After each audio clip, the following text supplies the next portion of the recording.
और जी स्टूडेंट कहाँ गए हैं? सब अभी तक छुट्टी मना रहे क्या? मैम एक्चुअली टेपिंग क्यों कर रहे हैं हम? वो पेपर का मेंटेनेंस के लिए या? टैपिंग हम इसलिए करते हैं कि एक तो हमारी शीट प्रोफेशनल नजर आए, why we use tape for the taping. दूसरी प्रोटेक्शन होता है, साइड से कटता नहीं है, ठीक है। तीसरी बात, जब आप उसको फाइल में डालेंगी तो वो प्रोटेक्शन के साथ इन होगा, नहीं तो आपका फाइल और शीट फट जाएगी, ठीक है।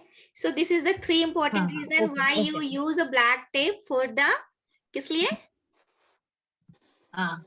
फाइल में डालने। तो देखिए टैपिंग से क्या फर्क है कि एक तो प्रोफेशनल लुक आती है जैसे कि आप देख रहे हैं, ठीक है। Protection is the very important, ठीक है। और टैप होने से उसका very very easy to understand कि हम डोर पे चौखट क्यों लगाते हैं।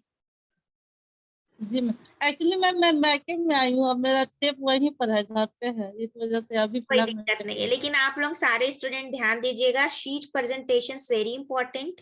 आप लोग सारे डिप्लोमा स्टूडेंट हैं, तो आप लोग का पूरा जो बेस है वो आपकी पढ़ाई पे टिका हुआ है कि आप कैसे उसे प्रेजेंट करते हैं, ठीक है। दूसरा इम्पोर्टेंट जो मैं आप लोगों सारे स्टूडेंट से कहूंगी कि आप लोग जो सीखते हैं या जो सुनते हैं मुझसे, ठीक है, जहां पे भी लगता है कि हाँ ये मुझे कैच करने की जरूरत है या मुझे लिखने की जरूरत है या ये मेरे लिए इम्पोर्टेंट है, तुरंत आप लोग उसे राइट अप कर लीजिए, ठीक है। जैसे हमें अभी एक बहुत इंपॉर्टेंट क्वेश्चन फिर दोस्त ने पूछा कि नहीं, विद्या ने पूछा कि हम टेप क्यों यूज करते हैं, तो उसका आंसर भी लिख लीजिए ताकि आप लोगों को याद रहे। फ्यूचर में आपके स्टूडेंट अगर आपसे पूछेंगे कि हम टेप क्यों यूज करते हैं तो आप लोग उसको इजिली बता सके। चलिए, अब तो हो गई असाइनमेंट की बात, प्रेजेंटेशंस की बात, डिटेलिंग्स की बात, ठीक है। अब आते हैं कि आप लोग जो स्टेंसिल यूज करते हैं वो 3 डिफरेंट साइज का होना चाहिए ताकि हम उसे कहाँ यूज करें, कैसे यूज करें, ये पता होना चाहिए। क्योंकि अभी तक मैंने देखा है फ्रेश बैच है आप लोगों का, अभी 19 बैच भी रेडी है आपके कंपटीशन में, वो नवंबर से शुरू हो जाएगा। तो अल्हम्दुलिल्लाह मैं आई एम क्वाइट हैप्पी कि मैं वो कर पा रही हूँ जो एक्चुअली मैं करना चाहती हूँ। आप लोगों को गाइड करना, आप लोगों का कैरियर स्टेब्लिश करना इज माय रिस्पॉन्सिबिलिटी, ठीक है। तो ये हो गया। बड़े स्टेंसिल हमेशा हेडलाइन के लिए यूज कीजिएगा, आप लिख लीजिए, बड़े स्टेंसिल हमेशा हेडलाइन के लिए। मिडिल स्टेंसिल, मिडिल में जब आप बड़े बॉक्स बनाते हैं वहां पे यूज कीजिए, और सबसे स्मॉल स्टेंसिल होता है उसे राइट अप के लिए, जैसे कि यहाँ पे अंजलि का असाइनमेंट आपके सामने है, ठीक है। अब चलिए क्लास की तरफ चलते हैं, तो मैं ये शेयरिंग स्टॉप करती हूँ और आज हम क्लास को प्रोसीड करेंगे। लास्ट क्लास में आप लोगों ने सिंगल लाइन डिवाइडेशन पढ़ लिया था, बॉडी ब्लॉक कंप्लीट हो गया था। तो बॉडी ब्लॉक आप लोग को कोई कंफ्यूजन है या फिर जल्दी से चेक करा लीजिए ताकि मैं उसे करेक्ट कर पाऊं, फिर आगे बढ़ेंगे।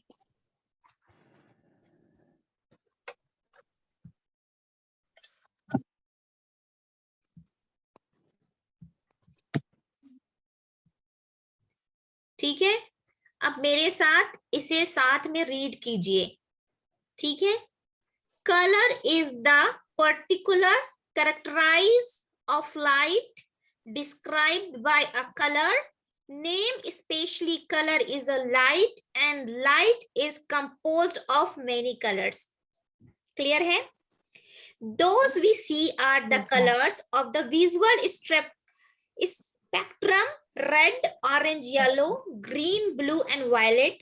Object absorbs curtains, wavelengthization, and reflect other back to the viewers. क्या लिखा है, थोड़ा धुंधला आ रहा है, पढ़ो विद्या। वी के बाद यहाँ पे थोड़ा सा we perceive these wavelengths as color. color, okay. A color is described in 3 ways: by its name, how pure or desaturated it is, and its value or lightness. Although these related terms and have to do with the description of a color. So अब आप समझ गए कि colours कैसे composed होते हैं, how to composed colour. Clear है? फिर दोस्त अमरीन, समझ में आया कलर्स कैसे बनते हैं, कलर की थ्योरी क्या आती है। अब हम इसको समझेंगे बेसिक थ्योरी, ठीक है। अभी तो हमने क्या साइंटिफिक थ्योरी समझा, ठीक है, this is the scientific theory. आप लोग सब लिख लीजिए, इसके नोट्स बनाने हैं। This is the scientific theory. अब आते हैं बेसिक थ्योरी की तरफ। सो this is the basic theory. कोई डाउट है क्लास में आज के? अच्छे से समझ में आ गया ना? हाँ मैम।